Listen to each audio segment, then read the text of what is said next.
to talk about the emotions and the instances that we're hearing. The Honourable Parliamentary Secretary.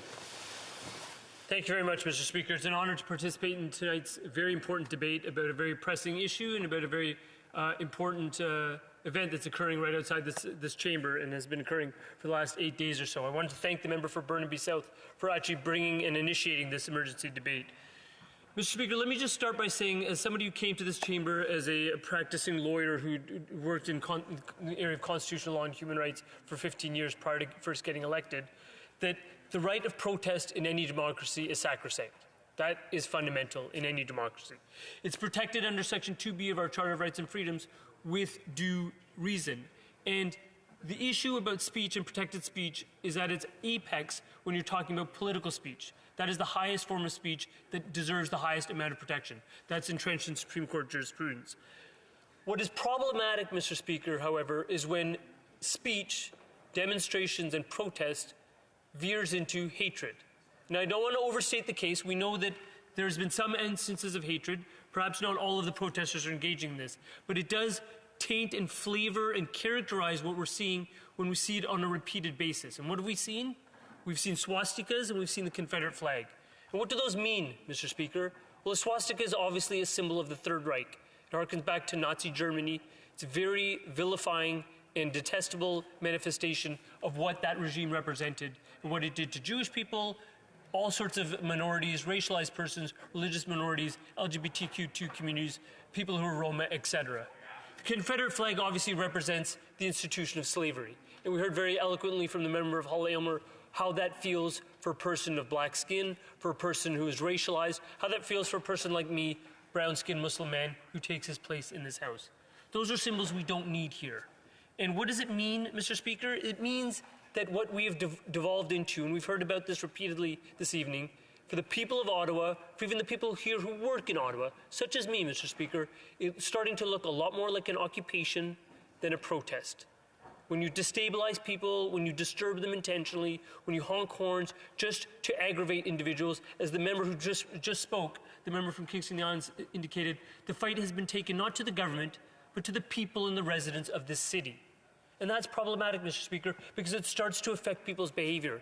Perhaps that's what's intended here, Mr. Speaker, to have a chill on people's behavior. But I think it's problematic when a storekeeper can't open their storefront, a cashier is worried about working at Rexall, and when even members of Parliament, my colleagues, and even dare I say and dare I admit myself, Mr. Speaker, that when I went home after the Ukraine debate, the emergency debate 1 week ago, I was concerned for the first time in my 7-year parliamentary career about who I might encounter at 10:30 at night on the streets of Ottawa.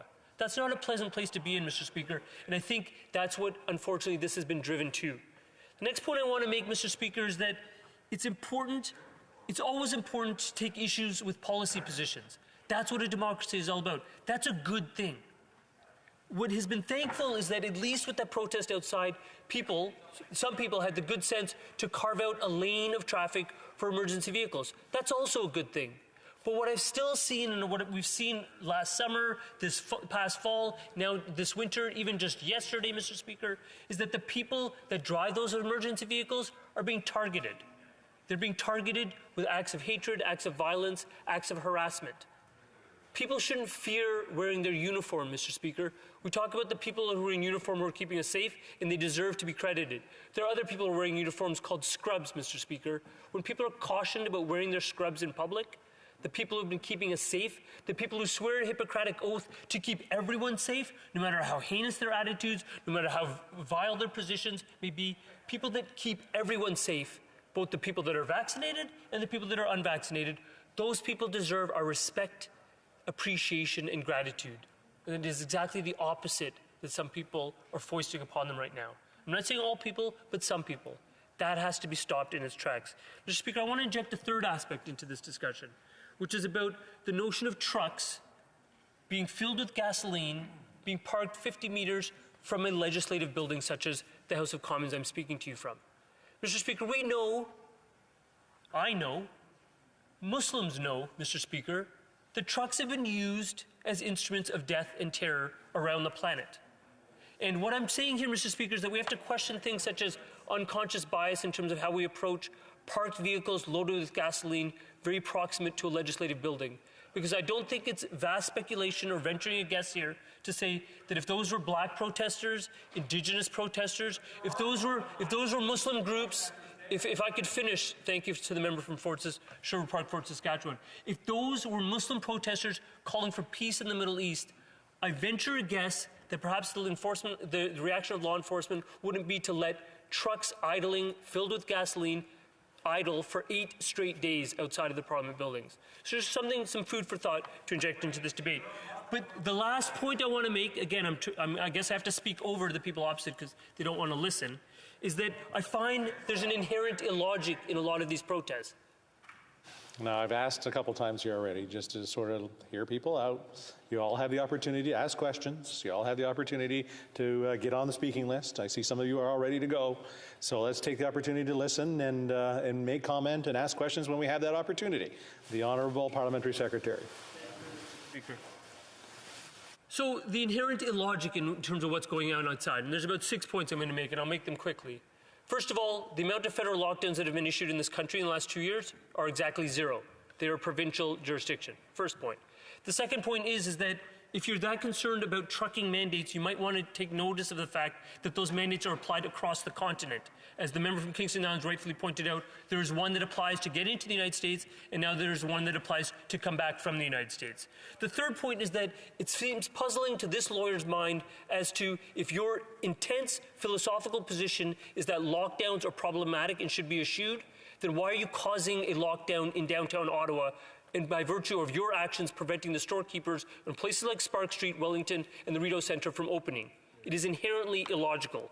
The fourth point, Mr. Speaker, is that what I find puzzling is that the party of supposed law and order, the party opposite, Her Majesty's official opposition, is doing exactly the opposite in terms of maintaining law and order in this country. What we've seen instead, and I know they're going to start talking because maybe they don't like what I'm about to say, but their interim leader has actually said, let's not tell them to go home.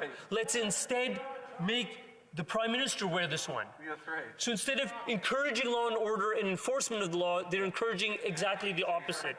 What I find also puzzling, Mr. Speaker, is that the official opposition prides itself on being the party of fiscal prudence.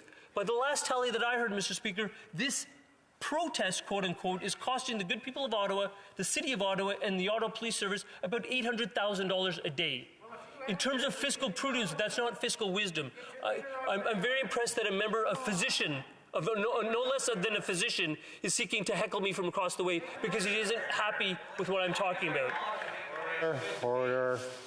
I don't know why we've descended into that. We've had great debate up to now, and for some reason we've descended into a lot of heckling. I would appreciate it if we just let the member finish it up. He's only got 2 minutes and 21 seconds left, and you guys, the members, will have the opportunity to ask wonderful questions. Vous aurez la chance de poser des questions. You will have the chance to ask questions and make comments. Mr. Speaker, and what I would point out in terms of a fifth inconsistency is that the members opposite like to pride themselves on constantly eschewing foreign interference. We heard this come up only in the last 30 minutes. What I recollect, even prior to my time in politics, was lots of concern about things such as foreign money flowing into this country with respect to environmental protesters, particularly with respect to the Alberta oil sands. I do find it puzzling and a little bit inconsistent that there's much less concern about foreign money that has been declared to be flowing into this country right now in support of what these people are calling a protest. And that is money coming from Florida and money coming from Texas. So I do find that inconsistency a bit puzzling and to weaken my friend's opposite's position. But let's get back to maybe some place where we can find a meeting ground. There is some discontent, clearly. Some of that discontent has been fomented in the form of hatred, which thankfully everyone has eschewed in this chamber. I think we could be doing it a little bit more forcefully. But what I do think we need to do is get to the stage where we understand that the point has been made and the notion of taking a city hostage and occupying it and taking your concern with perhaps my government or this side of the aisle and manifesting it and fomenting that kind of protest against a cashier at Rexall, against a storekeeper at the Rideau Centre, and against the people in the city that are just trying to go about their daily business and get some rest, has gone too far. That is when the protest loses credibility. And unlike exactly as the member from Kingston and the Islands put it, normally protesters want to gather momentum. What they've done is exactly the opposite. They've created people who don't see them as credible, don't see them as legitimate, and want them to leave. The point has been made. I think the time for the convoy is over so that we can get down to the business of producing better policies and better politics for this within this chamber, for this entire nation. Thank you, Mr. Speaker.